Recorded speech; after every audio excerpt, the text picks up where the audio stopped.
Colonel retire Jitendra Singh ji. Radhe Radhe बाबा। स्वामी जी कोटि कोटि प्रणाम।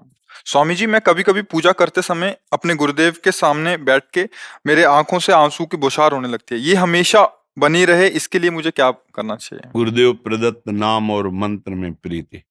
जो गुरुदेव का सूक्ष्म स्वरूप है वो मंत्र है, वो नाम है। स्थूल स्वरूप होता है ये जो आप देख रहे हैं, ये सदा नहीं रहेगा। ये आदि और अंत वाला है ये रूप। लेकिन गुरुदेव का जो स्वरूप है, जीवन है, वो नाम है, वो मंत्र है जो उन्होंने दिया है। नाम और मंत्र को गुरु स्वरूप समझकर उसका निरंतर चिंतन करने का अभ्यास करो तो एक स्थिति ऐसी आती है कि आंसू भी सूख जाते हैं, निकलना बंद हो जाता है, केवल दाह लग जाती है हृदय में।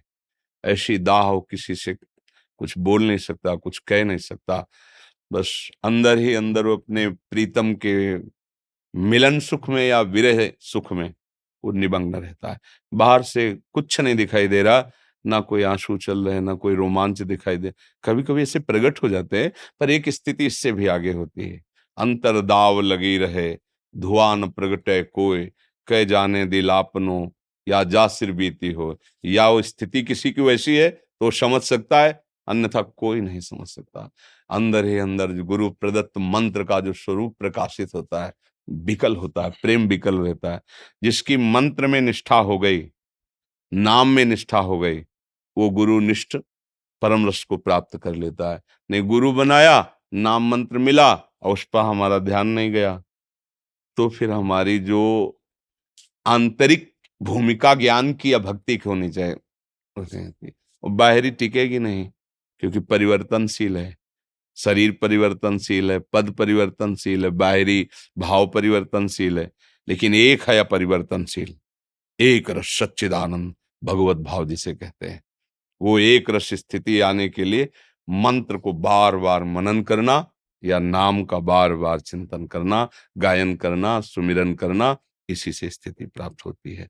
जो गुरुमुख से वचन निकले हैं वही ज्ञान भास्कर हैं। बंदो गुरुपद कंज, कृपा सिंधु नर रूप हरि, महामोह तम पुंज, जासु बचन रवि कर निकर। ध्यान मूलम गुरु मूर्ति, पूजा मूलम गुरुपदम, मंत्र मूलम गुरु वाक्यम, वचन वाक्यम, मोक्ष मूलम गुरु कृपा।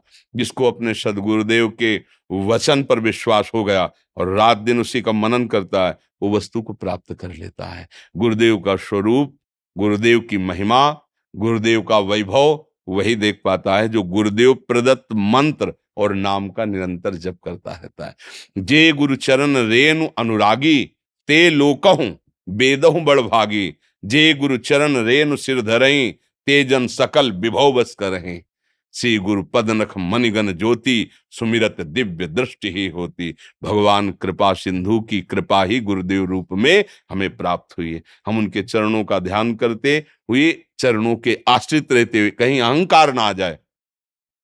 अगर साधना करते हुए अहंकार आ गया तो ऐसा समझो जैसे भोजन बना और उसमें मक्खी गिर गई, अब भोग लायक नहीं रह गया। भोजन तो बढ़िया बना पर मक्खी उसमें गिर के मर गई, अब भोग लायक नहीं रहा।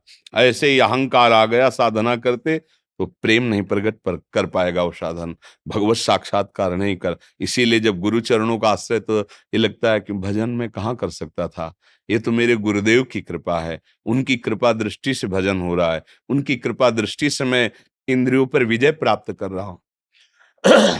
इसलिए उपासक को गुरु चरणों का आश्रय लेकर नाम और मंत्र में अपने जीवन को लगा। ये अंदर की बातें हैं, अंदर अंदर नाम चल रहा है, मंत्र चल रहा है। बाहर से आप पैंट शर्ट में, अंदर से महात्मा हो, बात बन गई।